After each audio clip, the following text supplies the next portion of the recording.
اس سے پہلے سورہ بقرہ کی مختلف آیتوں کا خلاصہ پیش کیا گیا۔ خاص طور سے جو آیت کریمہ چلی اس میں اللہ تبارک و تعالیٰ نے حکم دیا، ارشاد فرمایا اچھی بات کرنا اور بخش دینا یہ ایسے صدقے سے بہتر ہوا کرتا ہے جس کے بعد تکلیف ہو۔ اور آج کی جو آیت کریمہ، اس آیت کریمہ میں اسی تعلق سے اللہ تعالیٰ نے ارشاد فرمایا کہ دو صورتوں میں آدمی کی نیکیاں برباد ہو جاتی ہیں۔ پہلی صورت یہ ہے کہ آدمی ایمان نہ رکھتا ہو، کفر کی حالت میں یا شرک کی حالت میں اگر کوئی نیکی کرتا ہے تو وہ نیکی رب کی بارگاہ میں مقبول نہیں ہوتی ہے۔ اسی طریقے سے اگر وہ دکھاوے کے لیے کرتا ہے تو وہ بھی نیکی اللہ تعالیٰ کی بارگاہ میں مقبول نہیں ہے۔ تو ویسے ہی اللہ تبارک و تعالیٰ ارشاد فرماتا ہے کہ جیسے دکھاوے کی نیکی مقبول نہیں ہے، کفر کی حالت کی نیکی مقبول نہیں ہے، تو اسی انداز میں اگر کوئی آدمی صدقہ کرے اور صدقہ کرنے کے بعد سوچے کہ ثواب حاصل کرے اور احسان جتا دے، یا صدقہ کرنے کے بعد جس کو صدقہ دیا اس کو تکلیف دے دے، تو اللہ تعالیٰ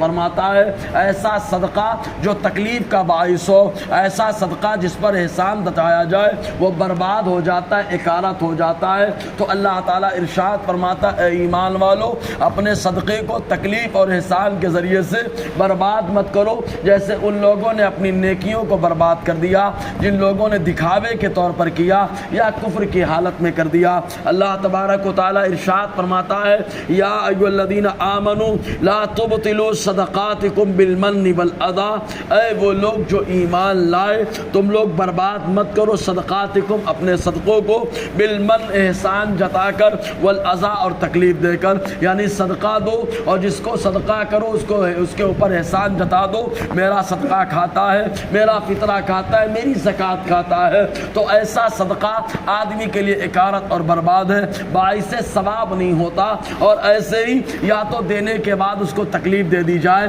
تو ایسا صدقہ باعث ثواب نہیں ہوتا۔ کالذی ينفق مالہ رئاء الناس، جیسے کہ وہ شخص جو اپنے مال کو خرچ کرے لوگوں کو دکھاتے ہوئے، اس لیے کہ جو آدمی دکھاوے کے لیے کام کرتا ہے تو دکھاوے کی نیکی اللہ کی بارگاہ میں مقبول نہیں ہے۔ اس پر بہت ساری حدیثیں موجود ہیں۔ ولا یؤمن باللہ والیوم الآخر، اور وہ آدمی اللہ پر ایمان نہیں رکھتا، آخرت پر ایمان نہیں رکھتا تو اس کی نیکی بھی برباد ہو جاتی ہے، کتنی بھی نیکیاں کر لے۔ اس کی مثال واضح ترین ابن جدعان جو جب زمانے جاہلیت میں بہت نیکیاں کرتا تھا، حضور صلی اللہ علیہ وسلم کی اعلان نبوت سے پیشتر بڑی نیکیاں، غریبوں کو کھانا کھلانا، یتیموں کی مدد کرنا، بے سہاروں کا سہارا بن جانا اس کا بڑا کام تھا۔ لیکن جب اس کا انتقال ہو گیا تو ماں عائشہ صدیقہ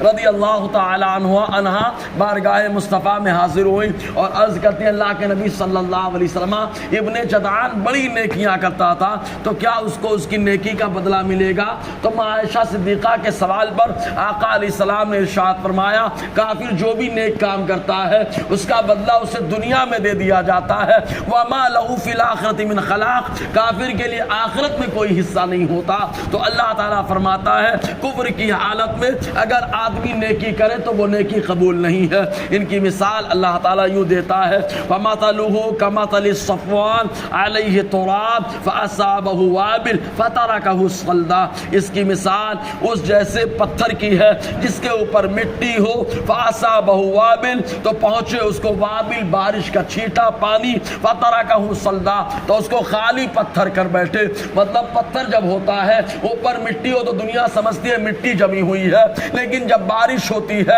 مٹی بہ جاتی ہے، خالی پتھر کا پتھر رہ جاتا ہے۔ تو دکھاوا کرنے والا بڑی نیکیاں کرتا ہے لیکن دکھاوے کے لیے کرتا ہے اور سمجھتا ہے بہت ڈھیر جمع کر لیا، لیکن جیسے ہی انتقال ہوتا ہے ساری نیکیاں ایک دم مٹی کی طرح بہ جاتی ہے۔ ایسے ہی کفر کرنے والا